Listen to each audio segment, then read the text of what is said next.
Salut tout le monde, c'est Raito, on se retrouve pour le résumé complet du chapitre 1126 de One Piece. On a un chapitre excellent, vraiment, il se passe tellement de bonnes choses. On va en parler, vous le savez, résumé complet dit directement à l'essentiel. On va aller dans le vif du sujet, et vraiment le vif du vif parce que il se passe des trucs de fou. Voilà, quand même je tiens à vous le préciser.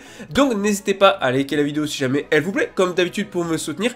Et surtout, abonnez-vous si vous aimez One Piece, on en parle régulièrement sur la chaîne, en fait à chaque chapitre. Parce que One Piece, c'est la vie. Alors c'est parti, let's go. Chapitre 1126, Vengeance. Donc déjà, le chapitre commence sur le bateau d'Elbaf et on a l'équipage de Luffy, les géants et même les autres qui continuent de faire la fête et qui continuent leur célébration.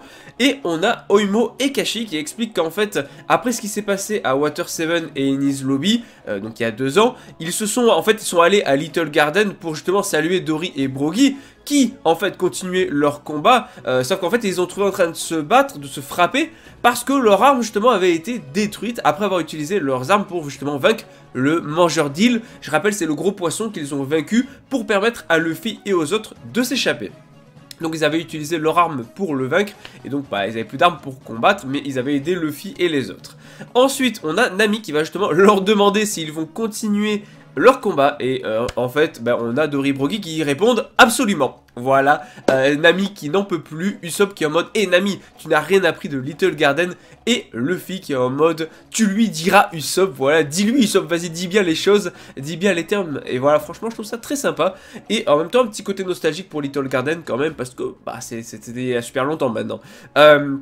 On a aussi Sanji qui dit que l'alcool qu'ils sont en train de boire est assez fort, et l'un des géants lui dit justement qu'il s'agit d'une absinthe appelée fée verte, et surtout qu'il doit faire attention parce qu'elle provoque même des hallucinations. Voilà, ça je trouve ça cool, et ça peut peut-être permettre une théorie plus tard, on verra. Ensuite on a Bonnie qui est assise sur les genoux de Kuma, et on peut voir un petit sourire sur le visage de Kuma, et on a Bonnie qui est en mode maintenant on peut enfin regarder l'horizon ensemble papa. Je suis trop content pour Bonnie parce qu'elle le mérite. Sur l'île de Galter, l'île justement où il y a un mois Bartholoméo avait brûlé le drapeau de Shanks. Rappelez-vous, il y avait une page où justement il avait brûlé le drapeau de Shanks, et c'était une page de couverture d'ailleurs, c'était même pas vraiment dans le manga, mais c'était canon à l'histoire, tu vois. On a Bartholoméo qui a été battu, attention, accrochez-vous bien à la gigadinguerie en soi, il fallait bien que ça arrive à un moment, mais Bartholoméo a été vaincu, battu par les pirates du Roux, et maintenant il est attaché et agenouillé devant Shanks. Et cette scène là, j'ai trop envie de la voir, parce que là c'est que le résumé complet, c'est du texte, je veux trop voir le chapitre, je veux trop voir cette scène là, enfin voilà, là je parle trop, mais voilà, en tout cas ça a promis du très très lourd. Et on a Shanks qui dit que voilà, s'il pardonne à Bartholoméo, en fait le drapeau de son équipage va perdre de sa puissance, parce que forcément toutes les îles avec tous ses amis, même toute sa flotte, si son drapeau, voilà, enfin le drapeau c'est un petit peu ce que représente Shanks, tu vois. Si jamais son drapeau est décrédibilisé, en mode on a brûlé son drapeau et tu t'en sors indemne, mais ça peut mettre en danger un petit peu tout le monde et sa réputation d'empereur et même de gars qui protège, tu vois, tout le monde. Donc forcément Shanks peut pas laisser passer ça. Et attention, attention, attention, dans vraiment une dinguerie, mais surtout Bartholoméo va lui présenter ses excuses en larmes. Et on a Bartholoméo qui est en mode vous avez tout à fait raison, je suis vraiment désolé, je n'y ai même pas pensé, j'ai juste fait quelque chose de stupide par ignorance. Ouais, j'avoue Bartholoméo, t'as été un peu bête pour le coup, on va pas se mentir. Et tu as Hongo qui va donner une petite bouteille à Bartholoméo, et cette bouteille est hyper intéressante et a fait beaucoup de débats autour de la communauté. On parlera d'une théorie qui circule un petit peu partout sur les réseaux. Et en fait, Hongo il dit c'est un poison mortel. En gros, tu as un mois pour le faire boire à Luffy. Comme ça, Bartholoméo il est en mode quoi? Et en gros, il explique que quiconque le boit, en fait, va mourir d'une douleur immense avec du sang qui va jaillir du corps et tout. Bref, en gros, on a Hongo qui lui dit ton patron doit prendre la responsabilité de ce que vous avez fait. Et on a les pirates du Barto Club en mode c'est trop cruel, Luffy et les autres n'ont rien à voir avec ça.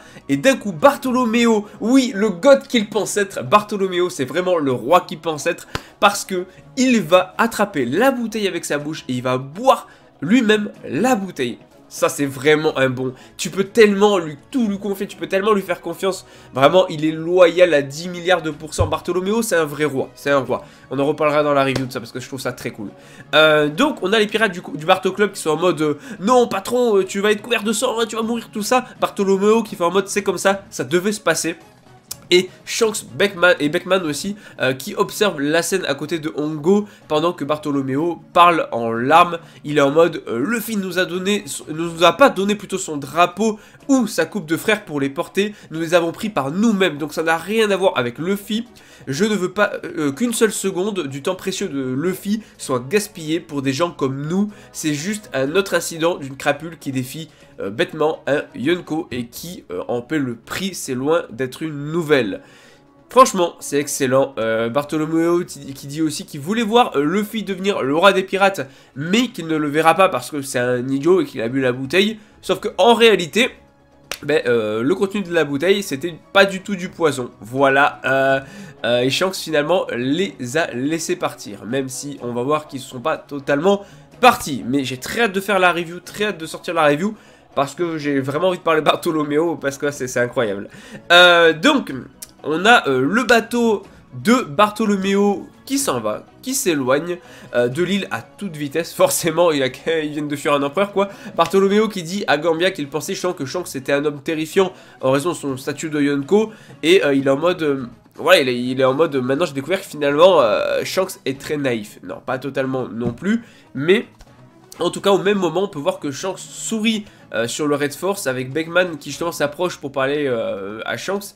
Et il est en mode, qu'est-ce qui vous fait sourire? Et Shanks qui dit, cela me fait plaisir de penser que Luffy a quelqu'un qui se soucie autant de lui.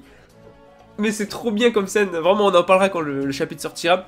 Et tu vois Yasop, j'en ai les larmes aux yeux, c'est incroyable. Et pourtant j'ai même pas le chapitre là, j'ai que du texte. Mais Yasop apparaît du coup, et malheureusement il apparaît derrière Shanks et Beckman. Et il pointe directement son fusil sur le bateau de Bartholoméo. Et il est en mode très bien patron, écartez-vous du chemin, les affaires sont les affaires. Donc Yasop qui lui ne laisse rien passer. Tout simplement, voilà, c'est comme ça, on est dans la piraterie quand même. Et donc Yasop qui va tirer, qui va détruire le navire de Bartholoméo dans une énorme explosion. On peut voir la figure de proue avec la tête de Luffy qui est détruite. Puis le narrateur en fait va prendre la parole et il va dire... Près de la côte de l'île de Gartel, le navire des pirates de Bartholoméo a coulé. Leur sort est inconnu. Bon, honnêtement, je le dis, voilà, pour moi, Bartholoméo ne mourra pas. De toute façon, Oda ne tue pas ses persos, mais ça, on en reparlera dans la review. Je crois que je parle beaucoup trop là pour le résumé complet. Retour, du coup, sur l'île de la Ruche, avec encore une fois des dingueries, puisque Barbe Noire est de retour et retrouve en tout cas les membres de son équipage. On a les pirates de l'île de la Ruche qui, justement, sont en feu et prêts à aller chercher le One Piece avec Teach. En même temps, Vegapunk, il a lancé une bombe et tout. Et on a Valo Pizarro qui contrôle le crâne géant et qui a quelques bandages forcément à cause des attaques de Garp et de Kobe. Et on a aussi San Juan Wolf qui justement aide à la reconstruction de l'île. Il replace en fait les bâtiments à leur emplacement d'origine. Et Barbe Noire qui forcément est hyper en colère contre Pizarro puisqu'il a laissé Kobe s'échapper, même Moria. Voilà, Moria qui on sait pas trop ce qu'il devient, ni quel rôle il va avoir à jouer. Mais si Oda le remet dans le récit... Non, je parle trop, on en parlera dans la review. En tout cas, voilà, il était énervé. Et Kobe qui est important pour négocier avec le gouvernement mondial et même avec la marine. Mais en même temps, voilà, il est heureux puisque finalement Aokiji a quand même capturé Garp, qui a autant de valeur, si ce n'est peut-être plus que Kobe à la limite. Donc finalement, ils ont quand même gagné dans le change, tu vois.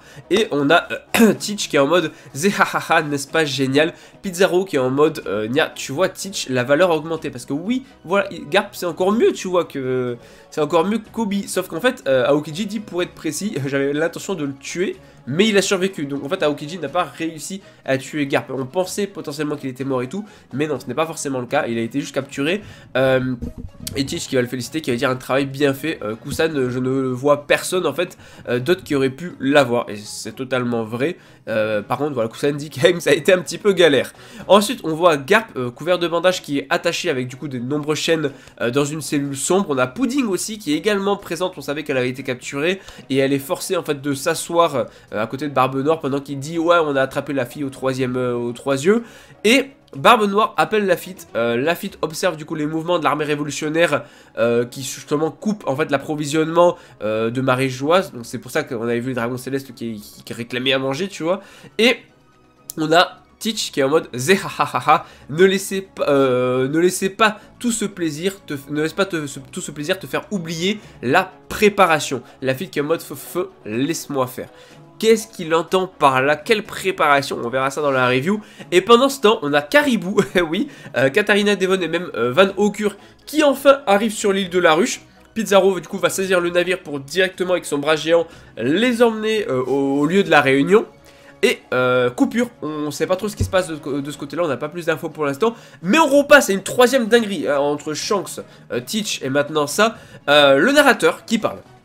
Il annonce des dingueries puisque ça fait 2 jours qu'ils ont quitté l'île de Egghead. Et il y a une raison pour laquelle ils ne sont toujours pas arrivés à Elbaf, bien qu'ils aient quand même été accompagnés par le navire des géants, donc ils devraient être arrivés déjà à Elbaf. En fait, il est révélé qu'après que tout le monde se soit réveillé de son sommeil alcoolisé, le Thousand Sunny avec Luffy, Zoro, Nami, Usopp, Sanji et Chopper a soudainement disparu. Les personnes encore présentes du coup sur le navire d'Elbaf, que ce soit les géants Jinbei, Franky, Robin, Lilith, Bonnie et Brook, même les géants du coup, comme je crois que je l'ai déjà dit, sont en état de choc. Ils ont disparu. C'est une dinguerie, c'est une dinguerie. J'ai vu des commentaires drôles de gens en mode c'est bon, c'est Zoro qui a conduit le navire.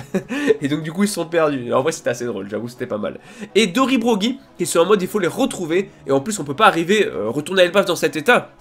Tout alcoolisé et tout, puis même sans Luffy et les autres. Robin qui est en mode peut-être qu'ils ont été réduits en morceaux par un poisson. Franky qui est en mode ouais, arrête ça. En plus ça pourrait être possible, il y a des poissons énormes ici. Et du coup dans la dernière page du chapitre on a Nami qui va entendre quelqu'un lui dire de se réveiller. On sait pas si c'est Luffy ou quelqu'un d'autre. Et on a une personne, en tout cas cette personne mystérieuse qui lui dit et Nami réveille-toi et tout.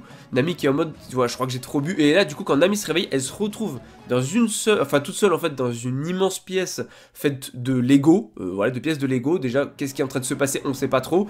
Et elle porte une tenue de guerrier viking. Est-ce que c'est lié à Elbaf? Je ne sais pas. On n'a pas plus d'infos. Et elle porte aussi une épée sur son dos. Et on a un message du coup de l'éditeur qui dit quel est cet endroit. Une nouvelle aventure nous attend. Donc l'arc Elbaf pas tout de suite. Il y a un arc de transition avant. À tout moment ils sont tous dans des cellules. Ils vont devoir s'affronter les uns et les autres en mode viking. Je ne sais pas. En tout cas pas de pause la semaine prochaine. Et très hâte que le chapitre sorte pour vous faire la review. Parce que One Piece c'est la vie.